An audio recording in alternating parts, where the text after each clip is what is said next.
माजरत के साथ में आज की वीडियो शुरू करने से पहले इस वीडियो का जो उन्वान है वो बहुत ही हसास है।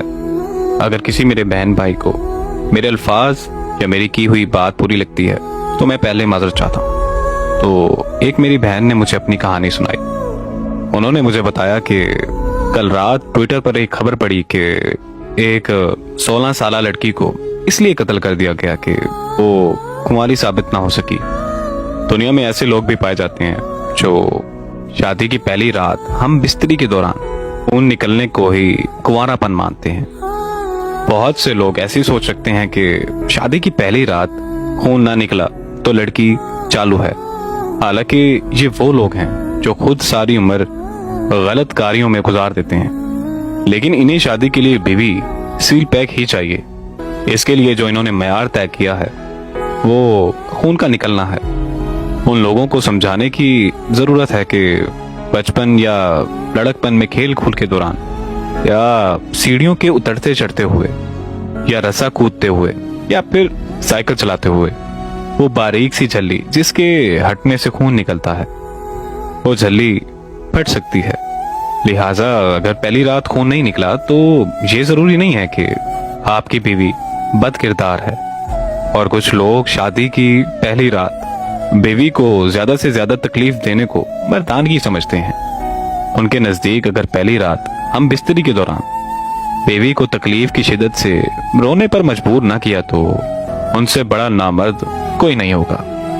मुझे तो समझ नहीं आती कि ऐसे लोगों से किसने कह दिया कि पहली रात अच्छे से काम करोगे तो ही वलीमा जायज होगा या फिर आप नामर्द गिने जाओगे। ऐसे लोगों को समझाने की जरूरत है कि हर औरत हर लड़की की जिस्मानी बर्दाश्त अलग अलग होती है। पहली रात दर्द की शिद्दत हर लड़की बर्दाश्त नहीं कर सकती, तो अगर आप उसे ज्यादा तकलीफ में देखें तो रुक जाएं। कल से ही परसों से ही अल्लाह जिंदगी रखे, वो आपकी अपनी ही है, उसको थोड़ा यूज टू हो लेने दें।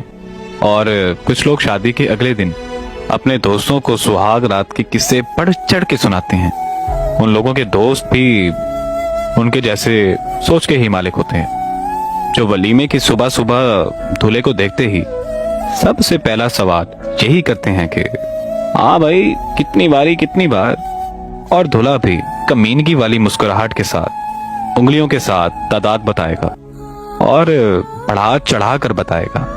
उसके नजदीक इज्जत का पैमाना ये है कि वो जितनी ज्यादा तादाद बताएगा माशरे में उसकी इतनी ही इज्जत गिरदानी जाएगी।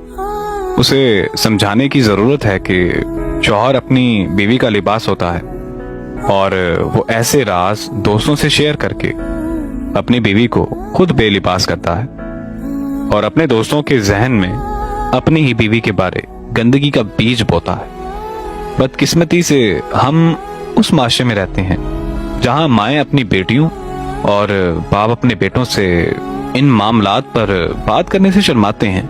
इन्हें ये बातें माँ बाप नहीं समझाते, मसाजिद के इमाम नहीं समझाते, उम्र में बड़े दोस्त या पढ़े लिखे दोस्त नहीं समझाते। तो मेरी इस तहरीर का मकसद सिर्फ इतना था कि खुदारा बीवी को बीवी समझे, ना कि सेक्स करने वाली मशीन। मैं आप सबसे बहुत माजरत चाहता हूँ कि आज मैंने ऐसे कड़वे अल्फाज बोले जो शायद किसी ना किसी का दिल दुखा सकते हैं, लेकिन असल में ये हकीकत है। और हमारे इस दीन इस्लाम में और कुरान में औरत को सबसे ज्यादा इज्जत दी गई है, लेकिन हमारा आज का माशरा औरत की इज्जत नीलाम करने पर तुला हुआ है। मेरी अल्लाह पाक से दुआ है कि अल्लाह पाक हम सबको नेक हिदायत से नवाजे और इस जिंदगी में अच्छे अमल करने की तौफीक अता फरमाए। आमीन।